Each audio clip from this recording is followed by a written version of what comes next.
What up, everybody? We are back. It's been 2 weeks. Didn't have no UFC, but guess what?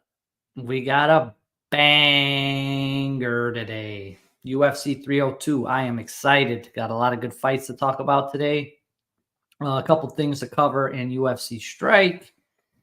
We'll be making a few announcements on the podcast today. A couple things going on that we got cooking up, or we have been cooking up here in the last week or so. First thing, you've seen me rocking the merch. I got my first set of samples in, but merch probably gonna be on sale next week. I'm thinking. Also, we're gonna do another champ raffle. So that's coming. I was thinking about doing it this weekend and starting it this weekend, but that challenge that we got was a doozy. So I know people are probably scrambling. A lot of people with their extras are either, or whatever dupes they have, they're trying to maximize their dupes to try and get either completions or do whatever they need to do. So I'm going to wait on the champ raffle till next week. That way the challenge will wrap up, and then we should have a fresh slate there. And I don't think we'll have, I think there's no breaks in June. It's 5 weeks straight, but there's a few fight nights, nothing, no crazy cards, I think, till the end of the month. So, but yeah, June is stacked with UFC cards. My birthday month, so thank you, Dana, for hooking me up with some great fights. Oh, I forgot to show you guys the back of the shirt. See if you can see it, if it looks clean. But yeah, I think it came out pretty decent. You know what I'm saying? I think it came out pretty decent. But made a few adjustments. So I should have the final samples next week, early next week. Like they're shipped already. I should get them Monday, Tuesday. So that's that on some of the housekeeping details here. Well, let me get my screen shared. We're gonna get right into the Strike updates, and not too much going on with Strike to talk about. Except the challenge, really, and a couple outstanding rewards that we are missing. So let me pop them open right here. So before we get into the challenge, we got two outstanding rewards that we're still waiting on from Strike. First one is the Kaio, or actually it's Derek Lewis was the first one that we minted a few weeks back during UFC St. Louis. And that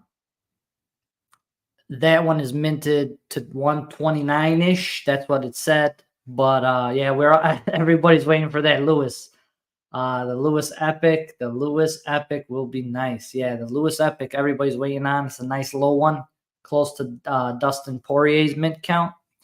So another one of those like baby champs that's coming out. So it should be interesting. I know a few people got some dupes on that Derek Lewis. So it should be interesting to see how his floor looks, or how people, trade values are pretty good right now. So especially on some of these lower minted epics.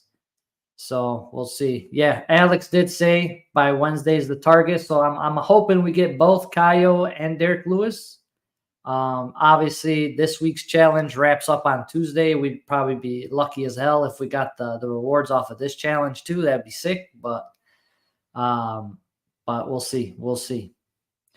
But those are the two outstanding items. And we'll get right into the challenge this week. And before we do that, let's get this first giveaway going, guys.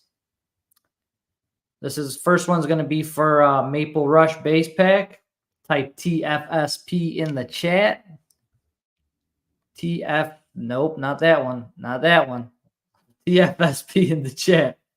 There's a little sneak peek for you guys for later, if you caught it. There you go, Trey.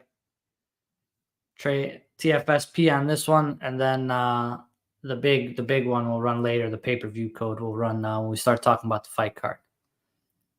But TFSPs are coming through. All right, so this week's challenge, guys. Man, how about it? Doozy, absolute doozy, tough one. Especially if you didn't have the moments, especially on challenge number 1, which is the reward being Islam Makhachev's champion moment. Platform has been waiting for it for a long time.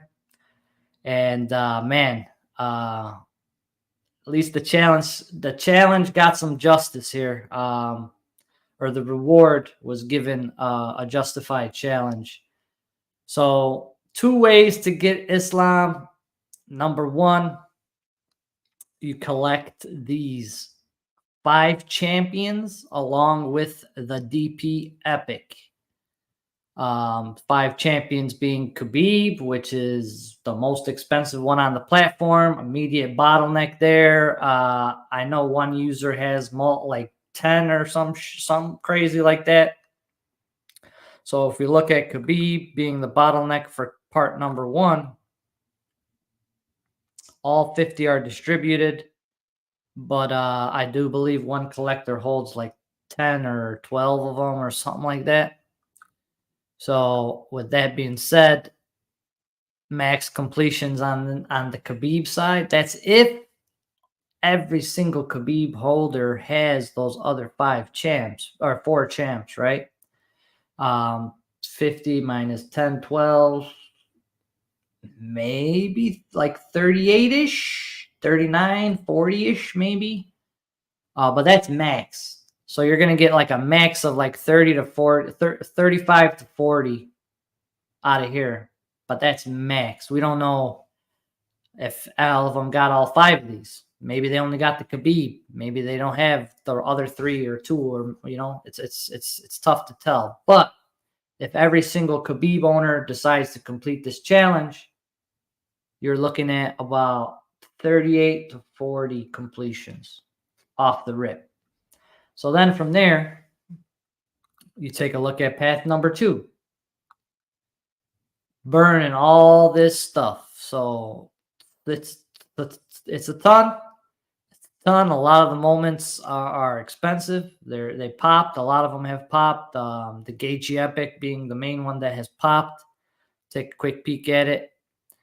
Sitting at 129. It's got up to like only having 1 listing yesterday, this $300 one, but a few have come in here.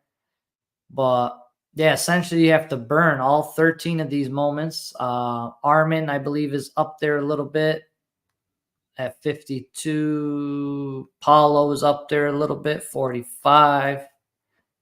And then a few of these other guys pop. Morono, 50. Strickland, I think he's like 25-ish. 30. He's at 30 now. Islam's rare. Didn't pop too much, but his fandom, I believe, popped to 35. So yeah, it was a big, tough burn. Had to burn 4 epics, 6 rares, and 3 fandoms. So yeah, a lot of people had to make that decision whether or not they wanted to break their sets. I personally broke my sets and burned a lot of the stuff, or I did burn for a completion. I have the burn tool here from Crip Up. I ran it maybe like 10 minutes before the show started, so do a quick update here. So we're looking at 18 Gaethje's burned so far. Looks like somebody's working on completing one with 19 here. But we're looking at 18 burned. Let's see what we got. A couple people burned pretty heavy. Couple people burned pretty heavy, especially on that other one. But yeah, sitting at about 18, 19 plus that 38-40 number we talked about earlier. So it's getting a little close. It's getting a little close. The moment will be minted to a minimum edition size of 75, which is a champion moment. could go above 75. Hopefully it doesn't go above 99. We're kind of screwed, but it'll be really tough, I think, for it to go that high. Not a lot of people.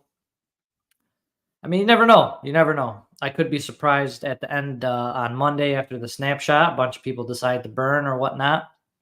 I do know a few people were waiting for the results of the fight before they made their decision on whether or not they wanted to do it. So I'm guessing those burn numbers will go up here over the next couple days, but it'll be interesting to see where that one ends up at. But it's a big one.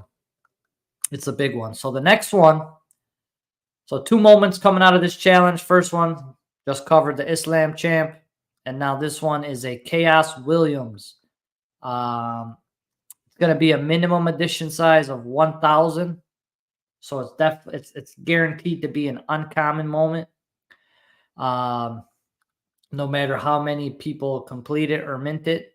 So those will end up, probably a lot of them in the hands of Strike to fill up some reward packs or something down the line. So this challenge is a little bit easier, or way easier actually. So you got the Poirier fandom that you'll need. Well, a couple different ways to do this.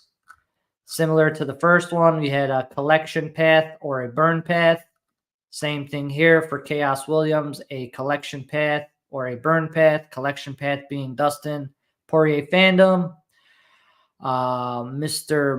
Michal, his uncommon, Jaelton's uncommon, Grant Dawson's uncommon, and Morono's common. So not too hard there on the collection portion. I know a lot of people had these already.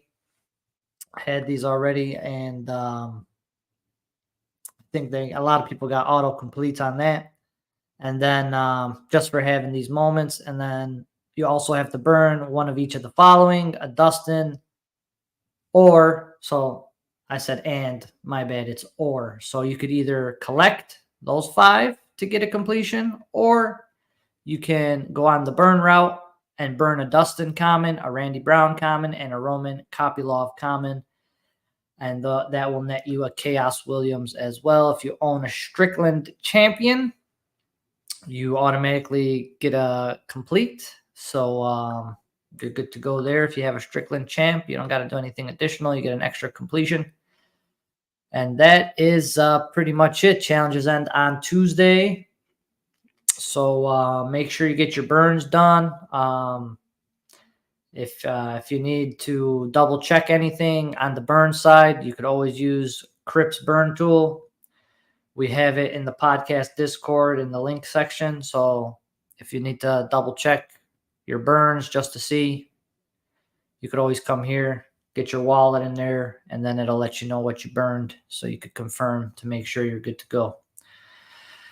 But that's pretty much that on the Strike stuff. My bad, I haven't been reading the comments. Let's see what we got. I think the Islam champ will end close to around, yeah, probably. Whaley was like 45-ish. But yeah, it'll be the real question here on this one is because we don't have the data on the collection portion here anymore. It's really hard to find this kind of stuff without Evaluate Market. So it'll be interesting to see how many Khabib owners actually own these other 4. And they are all Series 1 champions except Volk.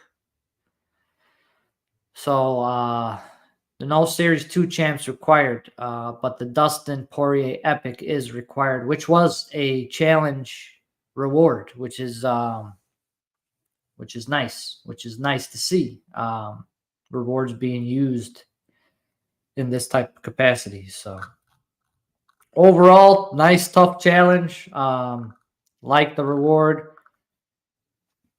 I'm not too sure on the Chaos Williams.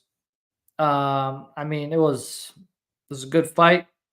Recency bias and stuff, but I'm just not too sure how that ties into UFC 302. But it's all good. It's all good. I do get it. A lot of the fighters that are fighting on the card already have moments. made, especially the bigger names. But you know, I think we could have thought of something else. That's my only knock, I would say. But other than that, solid challenge, and I'm done with it. Burned all my stuff, so hopefully I get a nice good cereal when it's all said and done. But that's that. Let's close this up. What do we got? MP here. Burns. So we're going to get into the fight card. Before we get into the fight card, let's run this giveaway. TFSP's in the chat. Last call. Maple Rush base pack on the line. TFSPs. Let's see them. TFSPs. Let's see them. Yeah, this is going to be for the Maple Rush, and then we'll start up the next giveaway for the 302 pay-per-view code. Shout out to Alex for hooking me up with the packs and the code this week. My man. He's over there at the fights this week. I know there's a few strike collectors out there, so should be a fun time. Should be a fun time.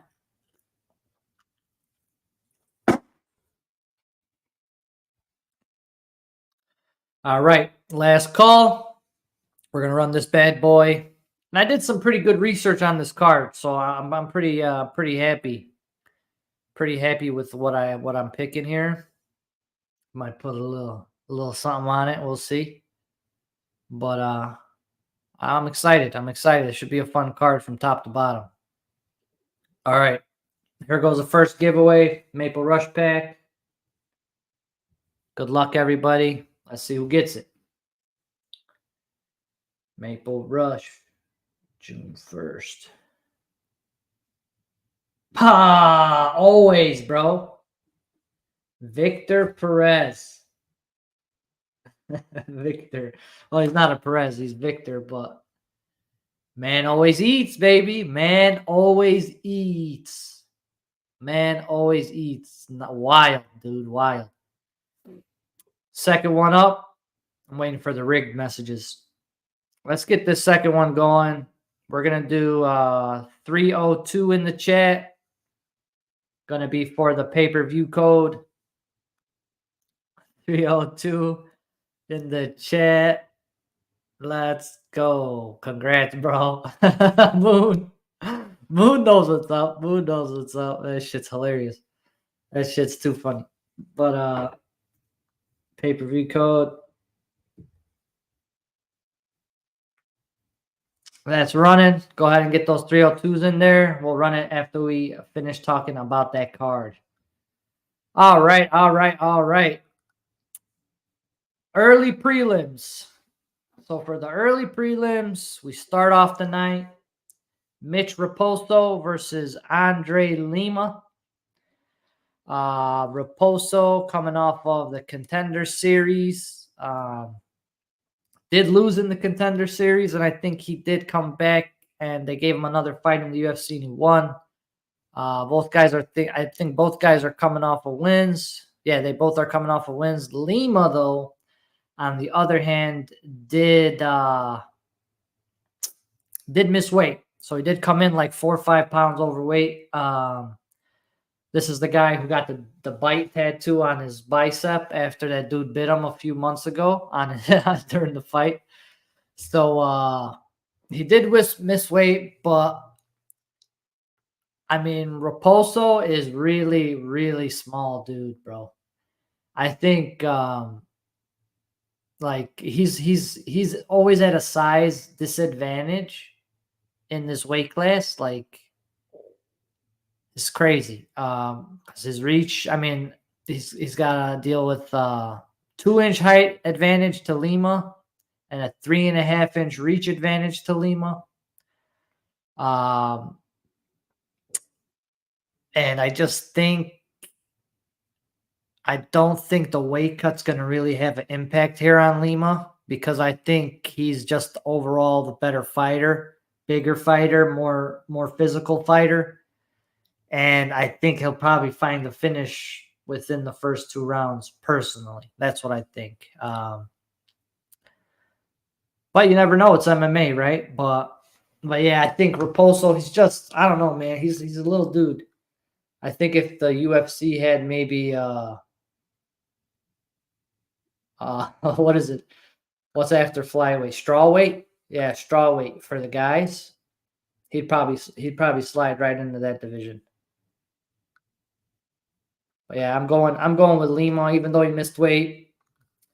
I think he's just more physical dude in all areas, standing, grappling. And I think he'll get it done. Next one up. I'm a little biased here. If you're in Discord, you know. We got a couple Discord stickers, emojis. You know what I'm saying? But Aylin Perez versus Jocelyn Edwards. So both ladies are pretty, I would say, pretty durable. They both, all their fights typically go the distance, and I could see that happening here. It's typical striker versus grappler. Perez being the grappler, Edwards being the striker, is going to try and use her height and reach advantage that she has. 3 inches in height, 4 inches in reach, respectively, to try and keep the distance from Perez. But I do think Perez will latch a hold onto a limb at some point. She'll get it to the ground and just wear her down. But I don't think this fight's gonna. I think it's gonna be a decision win by Perez with controlled time. That's what I'm thinking. So we'll see. But that's what I'm rolling with. Next up, Mickey Gall versus Basil Hafiz.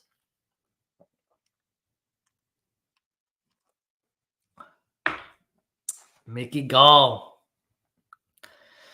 So, I mean, the last time we seen Mr. Hafiz fight, it was on like 4 days' notice, and he came in to fight Jack Della Maddalena and lost a split decision, which a lot of people thought he won. But his stock skyrocketed after that JDM fight. Dude came in like I said, like a 3-4 days notice, made weight, came to fight, and brought the fight to JDM for all 3 rounds, bro. So this is his return to the octagon here after that fight, and he is fighting Mickey Gall, who's primarily a grappler. He's primarily a grappler, but I think if we're talking grappling, I mean, Hafiz showed that he's an animal in the grappling department. Even on short notice against JDM, he had him in some tricky situations. JDM was really not safe that entire fight. So I do feel that if this is I think if Gall tries to make this more of a grappling fight, he's going to end up being in some tough positions and lose, whether it's on the floor. But if their grappling kind of neutralizes each other, Basil definitely has better striking, and he can maybe put him on his ass or finish him with his hands. So I'm going Basil by finish on this one. Basil by finish.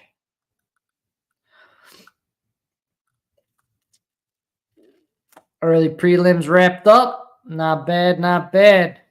Start us off. Then we move in to the main prelims. We got Phil Rowe versus Jake Matthews. So this should be an interesting one because Phil Rowe, I mean, he's got crazy height and reach for the division, right? But I just feel like when he's fighting, bro, sometimes it just doesn't like show that aggressiveness, or doesn't, like, you know, he likes to counter a lot. He likes to sit back and wait. But I do feel like I think Matthews is more explosive. Um, and I really haven't seen Rowe do too much, like in regards to like one shot KOs or like knockout power. Like Matthews has shown that he can put people to sleep. Um, so it's tough. It's tough because you look at that height and reach advantage and you're like, damn.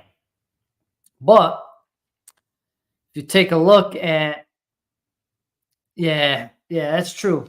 Let's see what we got. He had that fight with in the bag with Magny and fumbled it. Yeah, it's true, man. It's true. And Matthews is a guy that's going to be a little bit more at your neck versus Magny. Magny's a little bit more patient. Yeah, I know. I mean, a lot of people are taking him because he's plus money, but um, I wouldn't be surprised. Because I watched some footage, and man, I think Matthews is a problem. I think Matthews is a problem, and I think he's just going to have a lot more power in that cage. And I think he's going to get it done, guys. I think Matthews gets it done. But it should be a really fun fight to kick off the main prelims. Next up, not so much of a closer pick'em type, competitive maybe fight. We'll see. Hopefully, on paper, you look at the odds, the shit's wild. But I mean, Grant Dawson compared to Joe Selecki. I mean, Joe Selecki's coming off of that KO loss to Drakkar Close where he got slammed.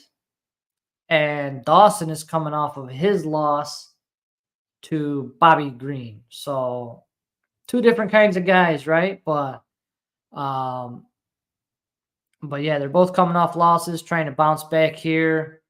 And I just think that like across the board, without looking at height reach, because Dawson does have a little bit of a slight reach and height advantage, but a lot of their numbers are similar. But if you watch them fight, and look at some of the competition that they have fought in the past, strength of schedule type stuff, I think Dawson is definitely a superior fighter. I think the odds got it right. I mean, in regards to him probably going to win the fight. Not fun for us people that like to take any money line bets and stuff, but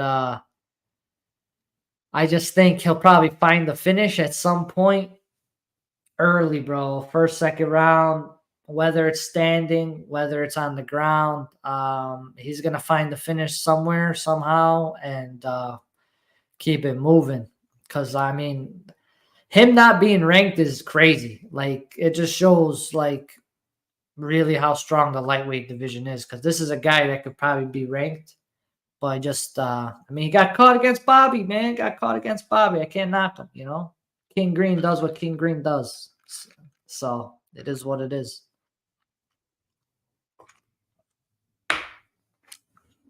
I got Dawson. On to the next one. All right, here we go. Almeida versus Romanov. I like it. It's a good bounce back fight for Jailton. He's not really fighting somebody much bigger, huge, like height wise and stuff than him. Should be interesting though, because both these guys do like to grapple. So it'll be interesting to see Romanov being more like he has a like. I know he has a freestyle, like a very extensive freestyle wrestling background. So I know he's definitely going to try and grapple. So it'll be interesting to see a good grappling match here. I'm going to lean on Almeida. I think after that Curtis Blaze loss, he's going to tighten his shit up a little bit and come back with a little bit more of a vengeance on this next run up to the top. But yeah, I'm going to lean on Almeida getting it done. Probably, maybe he finds a sub, man. I think he finds a sub. Gets a finish here. But yeah, I like Almeida. Then we got another Almeida. Caesar Almeida versus Roman Kopylov. Now, guys, this is a fun fight. Pretty much like if you look at the odds, guys, bam, look at that. Straight up pick'ems. It was a little bit, I think the odds were favoring Almeida a little bit yesterday, and now they're dead even between the two. Both guys are real well matched. I mean, height, reach, everything is pretty much almost identical. Significant strike output's almost identical. The main variable here in this fight, because both guys do like to stand and bang. Almeida being, a kickboxing champion, trying to follow the path of his bro Poatan. This guy holds a win over Poatan in kickboxing as well. He's definitely he came off of the Contender Series last year, so he's up and coming, and he's been looking solid, bro. He's been looking solid in his Contender Series fights. Obviously, everybody wonders about these kickboxers, how they do against the grapplers as they transition into MMA. This guy was having to fight people off from shooting on his legs and getting back up, and he seemed like he's got it, bro. He's got a good base, or at least getting back up. But on the flip side, Roman has been primarily a striker his career, but he has been recently training in Dagestan, which is I mean, you take it however you want, but if you're a kickboxer and you hear the guy you're fighting has been training in Dagestan, you're probably like, shit. You know what I'm saying? But it'll be interesting to see, because Roman, like I said, he's naturally a striker, guys. He loves to stand and strike. But would I be shocked if he learned a bunch of stuff and is trying to implement it now and mix it up? I wouldn't. But it should be a really, really fun fight. Because like I said, Almeida has shown that he has the wherewithal. If somebody takes him down or gets a hold of his legs, he knows how to work out of those positions, knows how to get back up. So it'll be a fun fight. It'll be a fun fight. It's hard for me to pick one. It's really hard for me to pick one because I like both guys, honestly. I do like both guys. I think both guys. Hold on, my laptop's about to die. But I do think both guys will do a good job. Plug this thing in here. There we go. My bad. Yeah, I like both guys, man. It's tough. It's a tough one for me to pick. I was back and forth with this one. Let's see what the folks are saying.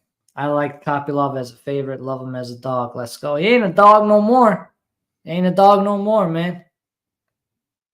Dead even on the money right now.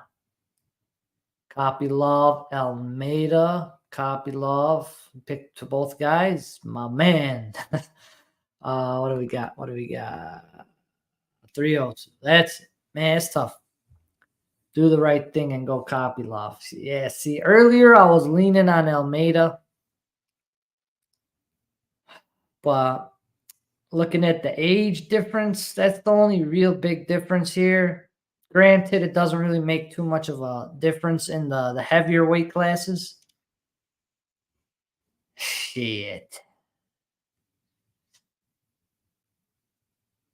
Yeah, let's let Roman bounce back. We'll let Roman bounce back. Roman's gonna bounce back. We can't have two Almeidas win. Gotta let one of the gotta let one of the Ovs win, whether it's Kopylov or Romanov. Pretty wild. Two Ovs versus two Almeidas. That's hilarious. Real's going with Brazil. Almeida. Yeah, I was leaning on Almeida earlier, man, but the more I think about it, I think Roman's going to mix it up a little bit. When in doubt, take the guy who has a moment. That's great advice, Chef Curry.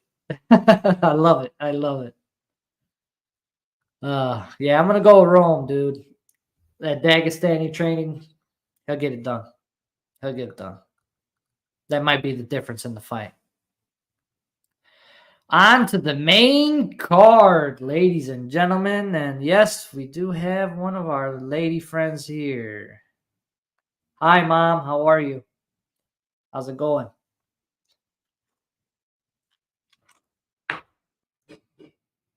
But main card should be fun. First one up, Randy Rude Boy Brown versus Mr. Zaleski dos Santos. Should be wild. Should be wild. But looking at this on paper, guys, a few things are going to jump right off the screen here. 6'3" versus 5'11", 33 versus 37, and 78-inch reach versus 73-inch reach. Should be absolutely, I mean, I'm leaning on Randy Rude Boy to get this done. Dude's been looking good his last few fights. He has a lot of advantages in this fight that I just covered that I think he'll definitely take advantage of. I was really impressed with how he knocked out Salikov in his last fight. And Dos Santos actually fought Salikov like 4 years ago and won a split decision against Salikov.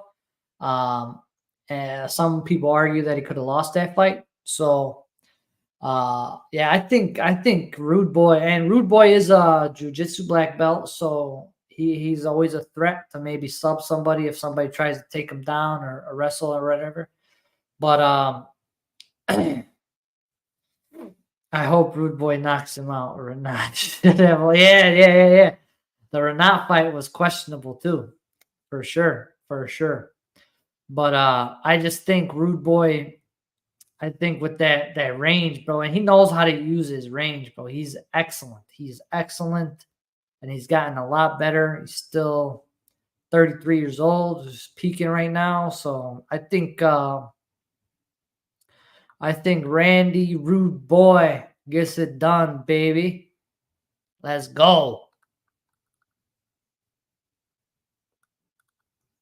Next up, Nico Price, Alex Morono.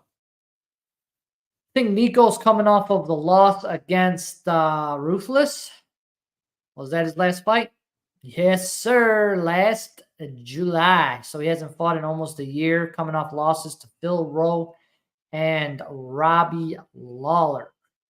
Last win was against Alex Cowboy Oliveira. Dude's not even in the UFC anymore. So, I mean, with that said, guys, you probably know who I'm already leaning on this one. Our boy, Mr. Alex Morono, who's been looking pretty good, guys. He's been looking pretty solid. Had that win against Court McGee. That was fun. Lost to Buckley, decision, but looked good against Means. Was looking good against Ponzi till that last minute KO. That was nuts. But I do think Morono is a little bit is really technical, right? And Nico Price is more of an unorthodox striker.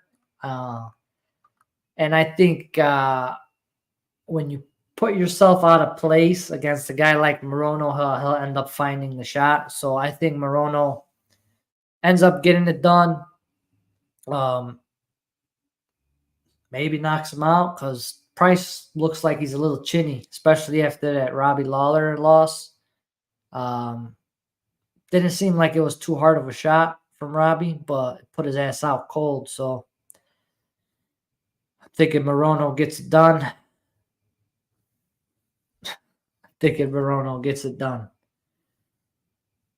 No shame in losing to Buckley, welterweight champ 2025. Yeah, we'll see. We'll see. See, he's trying to call out Shavkat. Is he nuts? He's crazy, bro.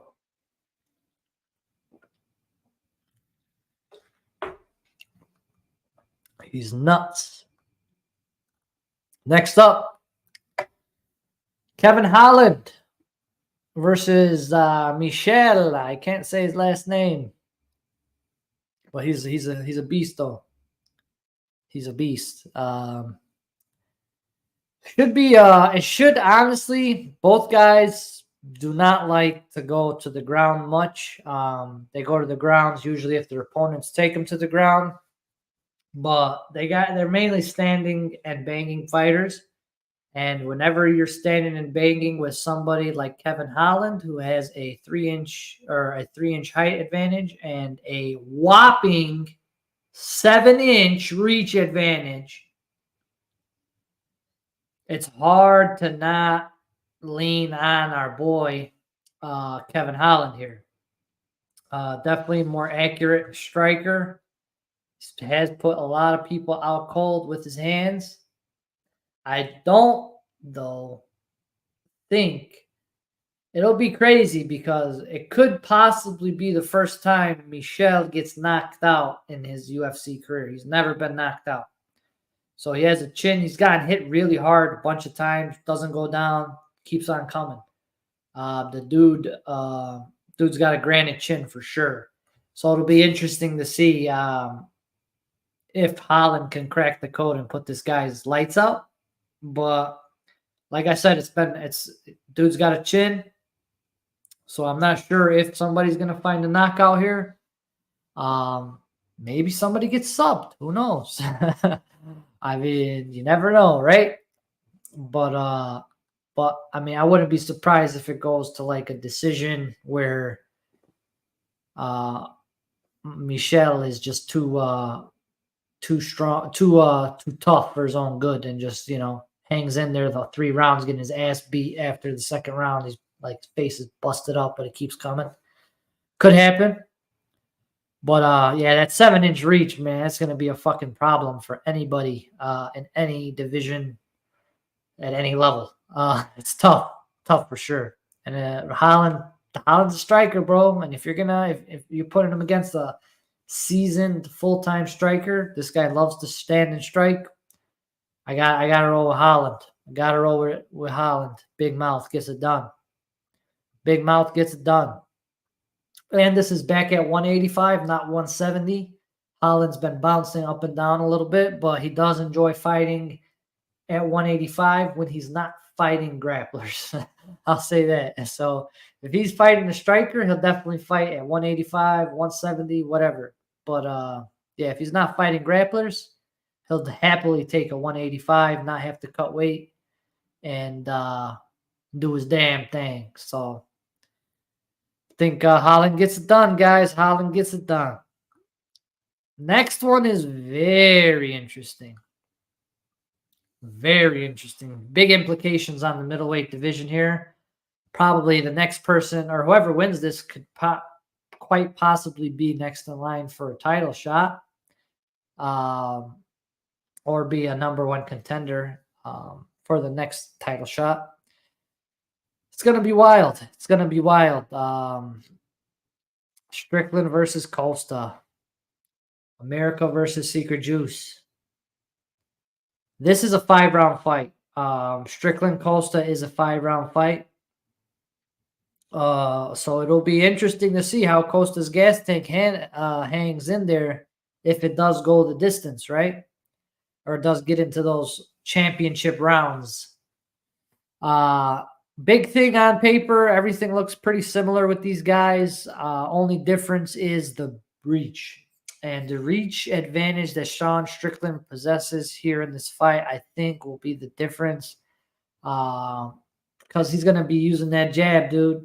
His jab's going to be working all day. Jab's going to be working all day. Costa's probably going to have to make some big time explosions to try and get past that jab and get into the pocket where he could do some damage, land some shit. Costa's been kicking a lot lately, though, so it'll be interesting to see how he uses these kicks. But Strickland's stance is pretty good against the kicking game. Showed that against Izzy. Costa does throw a lot of spinning shit, though, so it's going to be interesting. It's going to be interesting. Costa did look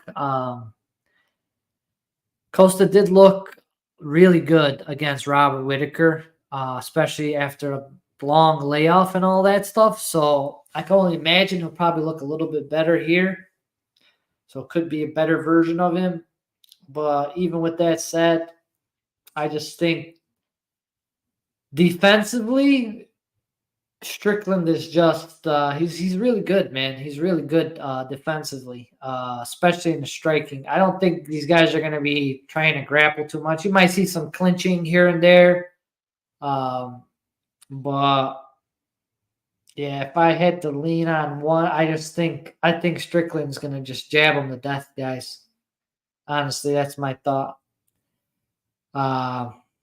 When I think about it logically, illogically, and with emotions, of course, I want the Secret Juice to win.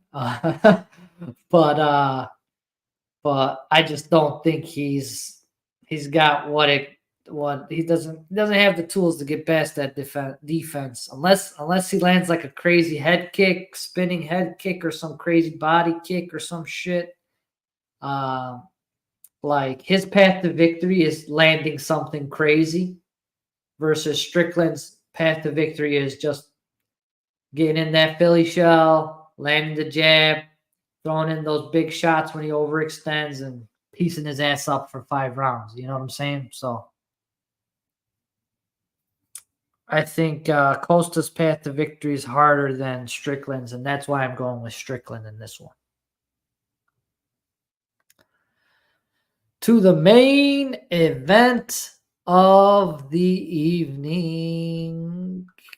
Don't have many notes here.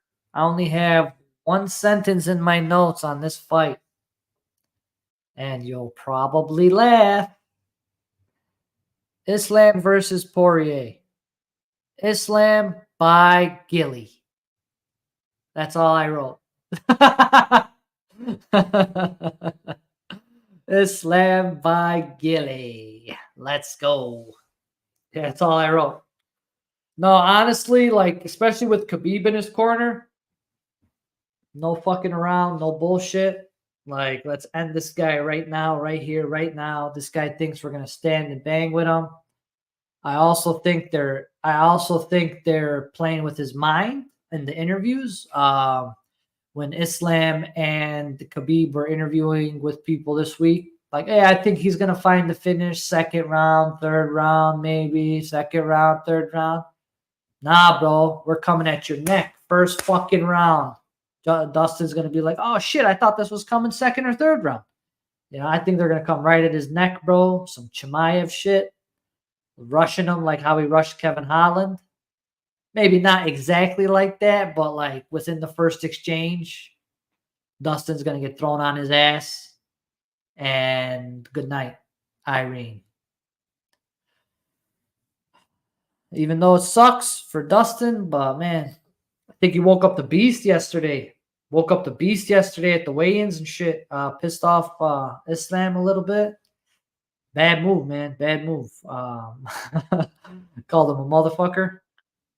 And they don't like that in Russia, bro. They don't like that in Russia. So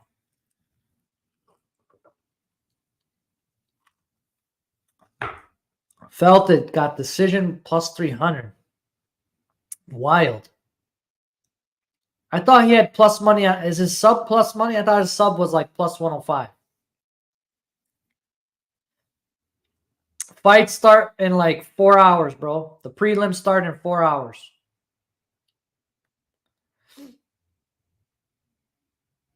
Poirier has never gotten a guillotine finish in his entire 30-fight UFC career.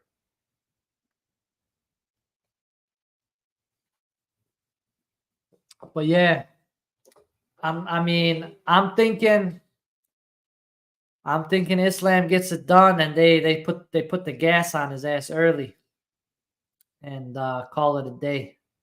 Call it a day.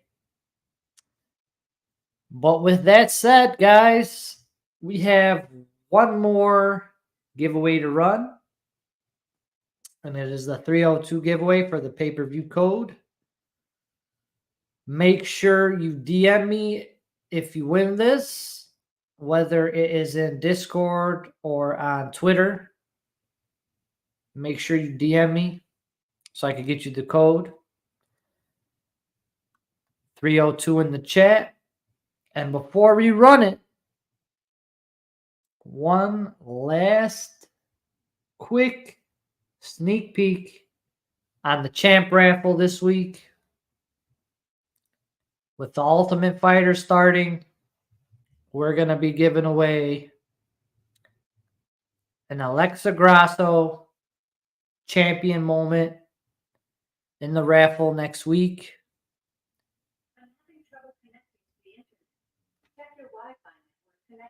Who's talking to me?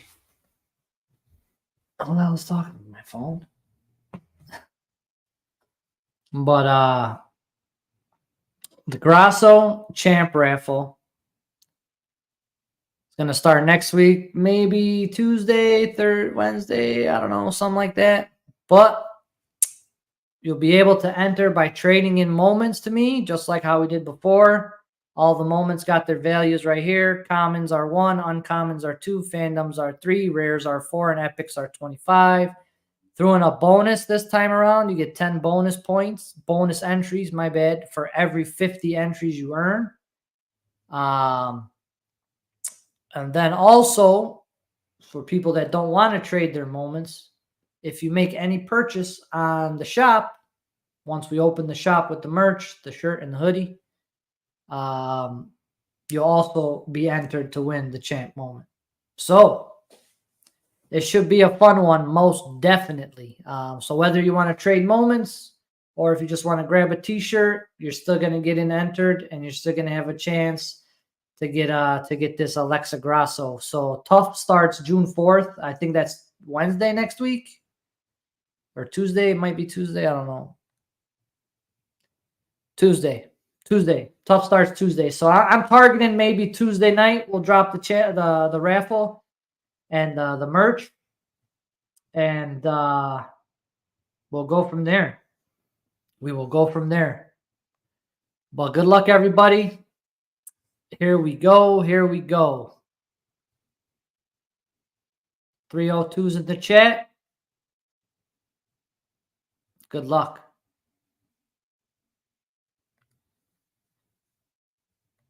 Do we also get Grasso feedback? This guy's hilarious. Trey won the pay-per-view code. Bang! Nice job, Trey. Congratulations. Corn dogs for everybody, baby. Let's go. Rigged. Love to see the rigged come out. Love it. That's hilarious. But yeah, that's pretty much it for today, everybody. I appreciate everybody hanging out. It's going to be a great night of fights. Pick'ems and my Discord are live. Pick'ems and Strike Discord are live. Poker starts in a couple hours. Make sure you register for that.